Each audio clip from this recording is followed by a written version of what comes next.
mulai disadari harus ada satu komunitas atau lembaga yang dia fokus dalam merawat sejarah Islam di negeri ini, khususnya sejarah Kesultanan Islam. Ada dua ya, kalau saya menyoroti dua hal dari penelitian kita di situs Bongal. Kita sadar ternyata tidak hanya dunia penelitian, teman-teman, dunia konservasi itu juga perlu diperhatikan.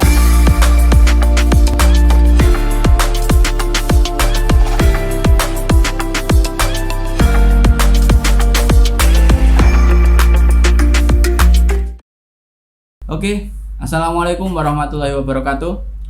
Selamat sore teman-teman pecinta sejarah, peneliti, dan juga teman-teman lain yang suka dengan aktivitas sejarah dan juga mengenal kita. Ini sore-sore ini kita dapat ide untuk ngobrol-ngobrol terkait dengan aktivitas kita sebagai organisasi peneliti di bidang sejarah. Sebelumnya kita kenalkan dulu. Nama saya Muhammad Siddiq, kemudian ini di samping kanan saya yang paling kanan Mas Tori Nuwariza Sutanto, dan juga yang tengah ini Mas Muhammad Faizur Rahman. Kita bertiga adalah anggota dari sebuah organisasi riset sejarah, terutama sejarah Islam, bernama Sultanate Institute. Jadi untuk episode kali ini mungkin kita akan ngobrol santai dulu Mas Tori, Mas Izur, terkait dengan aktivitas kita selaku organisasi riset. Bagaimana sih awalnya Sultanate itu bisa terbentuk? Siapa yang menginisiasi? Sudah berjalan berapa lama? Dan sekarang kita fokus penelitian di bidang apa saja? Monggo, dari siapa dulu? Mas Tori mungkin Saya dulu ya. Monggo. Kalau kita bicara atau ngobrolin soal awal-awal Sultanate ya, kita mungkin kembali dari pendiri ya. Pendiri itu Pak Abu Bakar.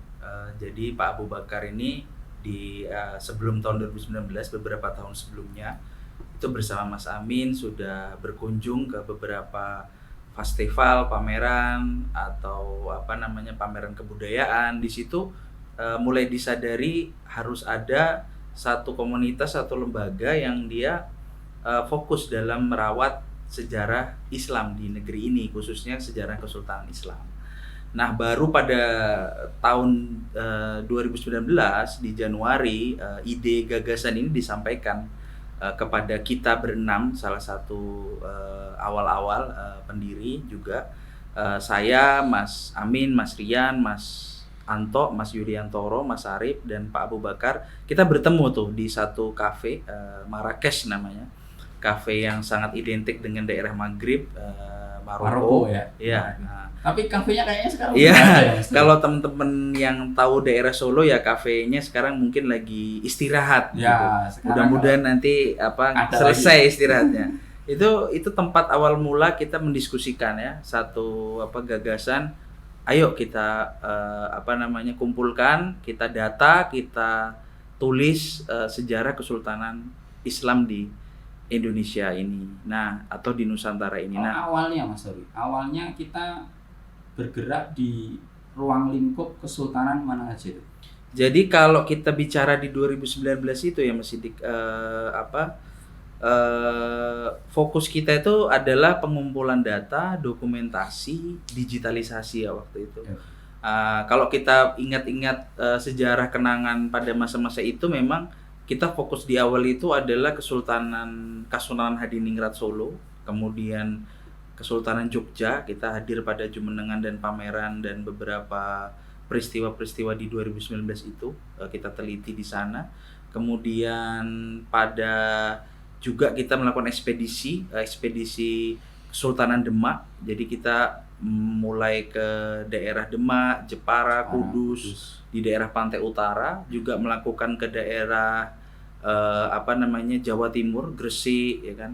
Kemudian Sunda Kelapa, saya juga ke sana. Kemudian Sumatera waktu itu juga. Sumatera juga udah ya. Mulai ya tahun 2019. Iya, 2019 itu kita ke ke Pasai ya, ke Kesultanan Samudra Pasai atau Sumutra Pasai ya kalau dari teman-teman Cisa yang lebih tepatnya. Kemudian juga ke Aceh Darussalam, itu kita cukup lama, mungkin kita 2 minggu lebih kita meneliti di sana, bahkan juga kita ke Malaka. Jadi kita juga selain karena ada kesatuan Melayu ya, jadi Pasai, Aceh, Malaka itu kita juga pada tahun 2019 kita ambil itu, kita fokuskan ke situ. Gitu Mas Sidik untuk tahun 2019 ya. Awal 2019, jadi kita itu fokus untuk bergerak menginventarisasi, mendokumentasi jejak-jejak kesultanan di Nusantara ini, terutama di wilayah pantai utara Jawa dan juga wilayah Sumatera, dari Pasai, Aceh sampai di beberapa tempat yang lain seperti itu. Kemudian setelah itu apakah sultanat itu berhenti begitu saja atau melanjutkan dengan struktur yang lain, Mas Sori? Karena sampai sekarang kan kita lebih bisa bergerak dengan lebih baik seperti itu. Iya, jadi ada satu hal yang terlupa sedikit. 2019 itu kan 6 orang awalnya. Pertengahan 2019 itu Mas Sidik hadir untuk membantu kita. Beliau ini kan juga lulusan sejarah dari Universitas 11 Maret. Kita ajak gabung untuk penelitian di Sultan Institute pada 2019. Nah, baru di 2020 itu setidaknya ada 2 orang lagi yang bergabung. Satu yaitu 3 orang. Maaf, 3 orang. Jadi Mas Dhani Maulana. Beliau ini pernah kuliah di Yaman dan di Al-Azhar juga. Kemudian ada Furqon Muhammad Faiz, Mas Furqon ini fokus pada bidang penerjemahan literatur Arab, kemudian juga filologi. Nah, nanti ke depan dia akan menspesifikkan diri ke bidang epigrafi, pembacaan inskripsi. Kemudian juga Mas Izur yang ada di tengah ini. Mas Izur. Mas Izur 20. Ya, Mas itu masih kuliah Mas Izur ya? Masih kuliah ya. Jadi waktu Mas Izur masih kuliah, kita ajak gabung juga. Nah, nanti kedepannya mungkin nanti ini bisa lebih dijelasin Mas Izur. Cuma pada waktu itu memang kita dapat tambahan 3 orang ya, Mas Dhani, Mas Furqon, Mas Izur. Kita tentu juga menyadari pentingnya melakukan transformasi dari dalam dan juga restrukturisasi organisasi gitu. Jadi saya ingat pada pertemuan muktamar atau kita bahasa simpelnya sih musyawarah ya di Tawangmangu 2020 itu ditunjuk saya sebagai managing director pelaksana untuk manajemen. Kemudian kita ada divisi-divisi, ada divisi penelitian dan publikasi ilmiah, ada divisi kreatif, ada divisi konservasi artefak dan juga permusiuman gitu. Nah, di situ nanti kita mulai sadar bahwasanya ketika di awal kita menginventarisasi dan mendigitalisasi kesultanan, ada hal yang lebih urgent daripada kesultanan, yaitu masa-masa yang mungkin atau sering jarang diceritakan ya dalam sejarah kita, mulai abad ke-7 sampai ke abad 13. Jadi itu adalah masa-masa awal sebelum Islam itu menjadi otoritas politik ya. Iya, betul. Jadi setelah kita ekspedisi terus, dan satu ekspedisi yang menarik di Tapanuli pada tahun 2020 itu membuktikan satu hal yang menurut kita mendesak ini. Kita fokusnya di 7 sampai 13. Bagaimana mulai interaksi Islam-Islam itu di masa-masa 7 sampai ke 13 sebelum terjadi satu otoritas kesultanan. Jadi kita sekarang mulai 2020 kita mulai lebih rigidkan lagi. Kita dulu awalnya ya filologi kita garap, ya sejarah kita garap, ya dokumentasi arkeologi kita garap. 2020 kita mulai fokus, diutamakan kita fokus ke arkeologi, epigrafi, filologi begitu. Dan tetapi titik tekannya nanti ke depan di arkeologi. Kira-kira begitu Mas Sidik. Oke, terima kasih. Jadi kalau kita garis bawahi teman-teman, kami Sultanate Institute itu mulai bergerak secara terstruktur dan kemudian bekerja secara tim itu tahun 2019 dengan awal kita menyusur kesultanan yang ada di pantai utara Jawa maupun di Sumatera dan Borneo. Kemudian mulai tahun 2020 itu kita mulai mengkhususkan untuk kajian kita pada periode 7 sampai 7 sampai 13 Masehi ya Mas ya. Jadi terutama setelah ditemukannya situs bunga di Desa Jago-Jago, Kecamatan Badiri, Kabupaten Tapanuli Tengah. Nah, setelah itu baru kita mulai banyak sekali terlibat dalam aktivitas-aktivitas sejarah, baik itu eksplorasi, bahkan sampai ekskavasi, yang itu biasanya dilakukan ranah kerjanya oleh teman-teman arkeologis. Nah, mungkin dari situ bisa disampaikan dari Mas Izur, bagaimana kegiatan Sultanate Institute ini mengkhususkan diri untuk penelitian arkeologis di Tapanuli Tengah mulai tahun 2020 sampai sekarang sudah menghasilkan produk apa saja, Mas Izur? Baik, terima kasih Mas Sidik. Jadi kalau saya sendiri kan tadi sudah diceritakan bergabung di Agustus atau September 2020. 2020. 2020. Pada waktu itu saya ditugaskan untuk banyak mengulas beberapa jurnal atau artikel, kemudian diulas dan ditulis dalam bentuk artikel untuk di website pada waktu itu. Nah, kemudian di saat yang tidak berjauhan, di saat yang berdekatan itu di akhir 2020 kita bertemu atau mengenal situs Bongal, penemuan situs Bongal. Kemudian kita terlibat dalam awal-awal itu eksplorasi atau survei lapangan. Situs Bongal itu di akhir tahun 2020 dengan beberapa pihak terkait ya. Ada dari Mapesa, ada dari peneliti Balar pada waktu itu ya, sebelum Sumatera Utara waktu itu. Sumatera Utara sebelum menjadi BRIN sekarang. Iya. Terus sejarawan Unimed ya. Iya, sama Unimed. Dan beberapa teman lain ya, teman terkait, kita melakukan penelitian atau survei lapangan situs Bongal dimulai di akhir tahun 2020.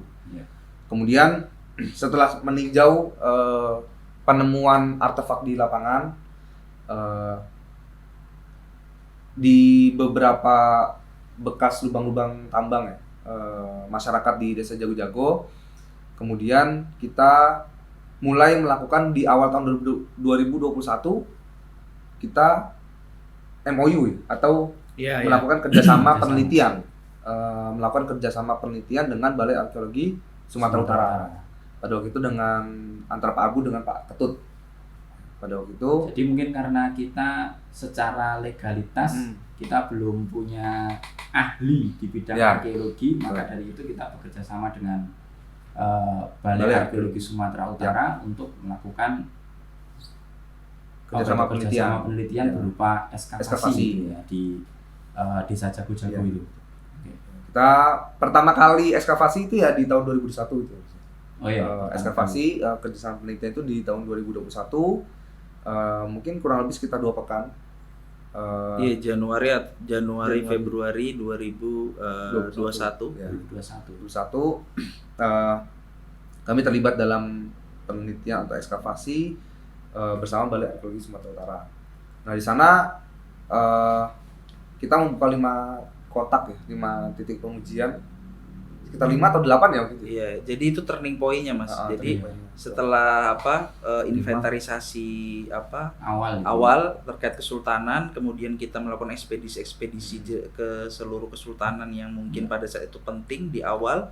Kemudian kita mengubah visi menjadi fokus di 7 sampai 13, baru di 2001 sampai 2022 dengan bekerja sama selama 2 tahun ya dengan Balai Arkeologi Sumatera Utara, kita ekskavasi. Kemudian di tengah jalan karena dilebur menjadi BRIN, Badan Riset dan Inovasi Nasional, akhirnya kita bekerja sama juga MOU dengan BRIN, Badan Riset Inovasi Nasional ini untuk ekskavasi di 2022 selama mungkin 2 tahap kalau tidak salah. Jadi Januari pertengahan sampai Februari, kemudian di bulan-bulan Juni sampai bulan Agustus 2022 gitu.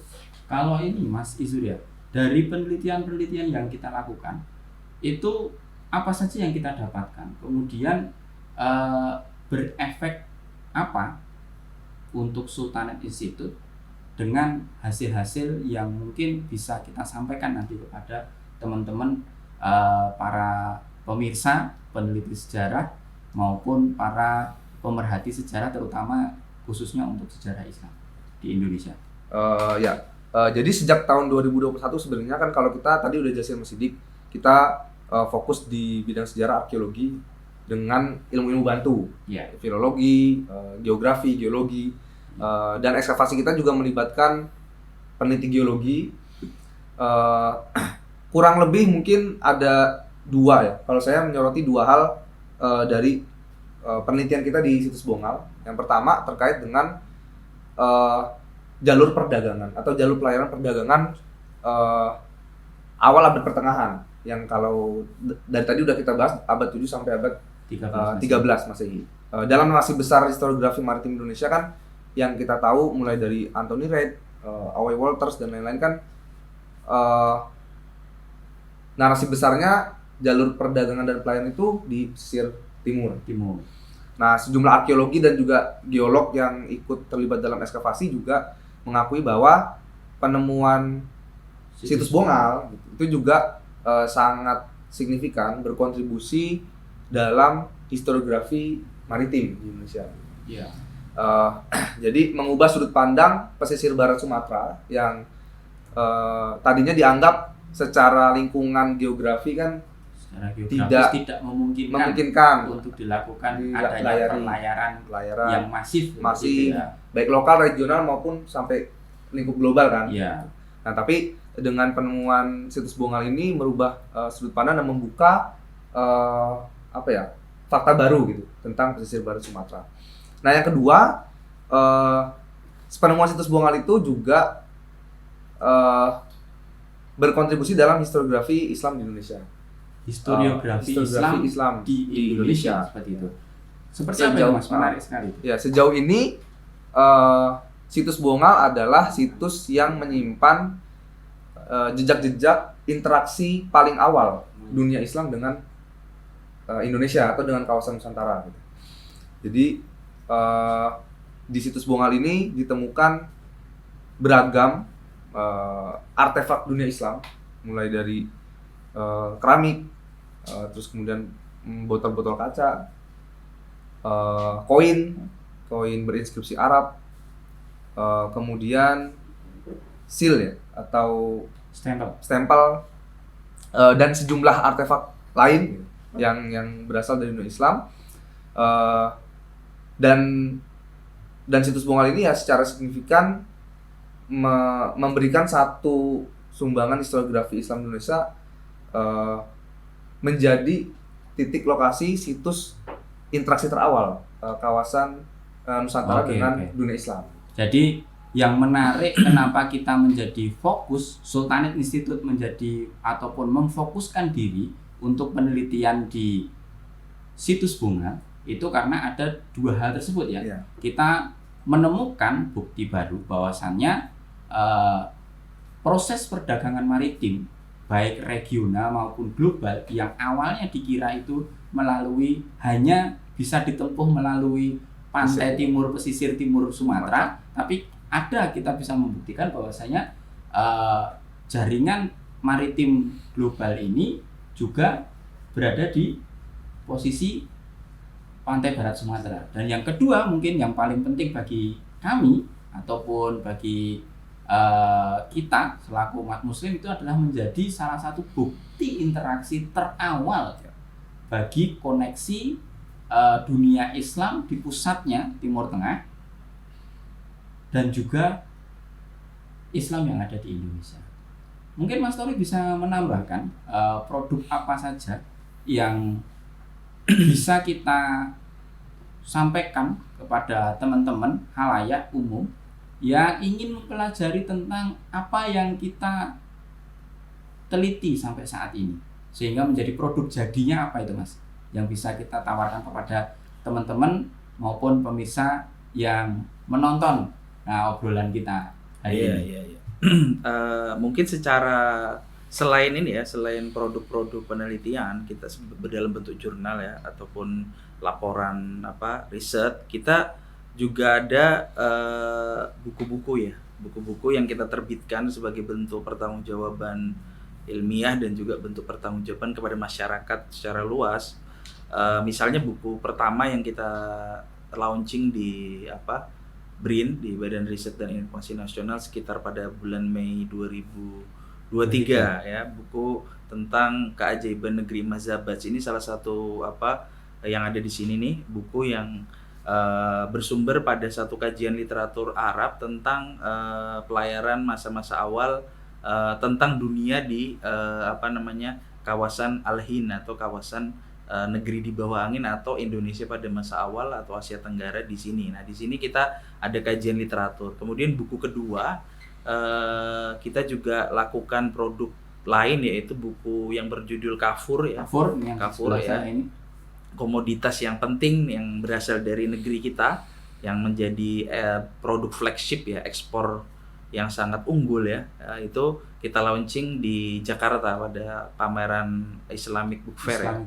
2023. Selain itu produk yang lain kita juga, karena tadi sudah saya jelaskan ya, setelah kita sadar ternyata tidak hanya dunia penelitian teman-teman, dunia konservasi itu juga perlu diperhatikan. Nah, kemudian kita menyadari ini, kita juga meresmikan satu museum dengan konsep museum situs ya, atau on-site museum ya, di daerah pesisir barat, khususnya di daerah Situs Bongal. Jadi museum di situs itu pada bulan Mei 2023. Jadi di situ kita juga menyadari konservasi itu menjadi satu yang utama selain penelitian, tapi juga kita tidak bisa meninggalkan itu menjadi hanya kertas-kertas atau buku-buku, tetapi juga bukti-bukti artefak ini harus menjadi kita selamatkan, kita rawat, kita konservasi, dan kita sampaikan kepada publik dalam bentuk museum. Itu kemudian kita juga melakukan pameran ya. Jadi kalau bagi teman-teman yang tidak bisa berkunjung ke museum situs kita yang cukup jauh ya, ada di daerah Tapanuli yang mungkin memang secara akses masih terbatas bagi teman-teman yang ada di pulau-pulau selain Sumatera ya. Kita juga menggelar pameran publik ya. Pameran publik yang pertama sudah beberapa kali, cuma yang cukup kita mendapatkan kunjungan yang sangat besar itu ketika antusiasme yang sangat bagus itu di bulan September ya. September 2023. Iya, di mana itu, di Jakarta ya. Jakarta Islamic Book di Fair. Islamic Book Fair ya. Itu juga mendapatkan antusiasme yang cukup tinggi. Jadi kira-kira itu produk-produknya, dan harapan kita memang di 2024 dan 2025 tujuan kita memang harapannya bisa mengenalkan Indonesia ini ke dunia internasional. Seperti yang kita juga sudah sampaikan dalam produk dokumenter kita, agar Situs Bongal ini menjadi kota warisan dunia UNESCO juga gitu. Jadi harapan kita memang kita bisa mohon doanya juga pada teman-teman kita semua, sahabat-sahabat ya, biar kita bisa semakin konsisten dan produktif dalam produk-produk ini. Gitu Mas Sidik. Oke, terima kasih. Jadi untuk pertemuan pada kesempatan hari ini kita mungkin cukupkan dulu ya Mas ya. Kita perkenalan saat ini berarti secara intinya bahwasanya kami dari Sultanate Institute adalah sebuah organisasi yang memiliki kekhususan itu membahas tentang dunia Islam, jaringannya, kemudian perdagangannya, semuanya, peradabannya, itu yang akan kita teliti. Kemudian produk-produk yang telah kita keluarkan sampai hari ini, salah satunya produk-produk jurnal nanti bisa diakses di beberapa jurnal internasional maupun jurnal di nasional. Kemudian produk penelitiannya kita sampaikan ataupun kita publikasikan dalam beberapa bentuk, yaitu buku, ada paling tidak ada buku Kafur, buku Zabaj, kemudian juga ada produk kreatifnya seperti ini misalkan salah satunya. Produk-produk kreatifnya juga bisa kita cek ataupun teman-teman ikuti nanti di channel atau kanal YouTube Sultanate Institute ya. Itu kalau nanti ada request tema-tema bisa di komen ya. Nah, ya teman-teman, kalau kita nanti ini insya Allah akan kita rutinkan 2 pekan sekali ngobrol-ngobrol santai seperti ini. Kalau misalkan ada tema yang di request tentang bagaimana masuknya Islam di Indonesia, bagaimana Islam mewarnai kehidupan masyarakat Indonesia, sampai kita bisa melihat sekarang mayoritas agama orang Indonesia itu adalah Islam, ataupun hal-hal lain terkait dengan keilmiahan, penelitian, dan arkeologis, aktivitas penelitian yang lain, monggo silakan nanti bisa komen Iya. di channel ini. Gitu saja mungkin. Iya, Ada boleh, tambahan, Mas boleh. Ferry? Ya itu kalau banyak yang nonton, banyak yang komen, nanti mungkin ada bonus-bonus lah ya buat yang aktif gitu giveaway. yang. Ya, Ada tentu giveaway-nya ada nanti. gitu. Monggo teman-teman. Ya tapi yang tergantung kenal kita. teman-teman, kalau nggak ada yang nonton ya nggak jadi kan. Jadi gitu. Ya nanti yang komen-komennya bagus, komen-komennya apa ya istilahnya memberikan saran yang baik yang kita tidak lanjuti, nanti akan ada hadiah lah dari kami. Gitu. Saran yang jelek nggak apa-apa, Mas? Enggak apa-apa. Yang Kritik- jelek juga enggak apa-apa. kritik dan saran gitu. yang membangun lah ya. Iya. Gitu. Karena ini baru pertama kali, jadi pada akhirnya kami harus banyak meminta maaf. Jadi produknya ya kalau orang bilang itu kan yang paling pertama itu pasti akan banyak koreksinya. Jadi monggo silahkan dikoreksi di komentar. Mungkin gitu saja. Oke. Nggak usah panjang Oke, lebar. oke, Terima oke. kasih. Assalamualaikum warahmatullahi wabarakatuh. Sampai jumpa di pertemuan berikutnya.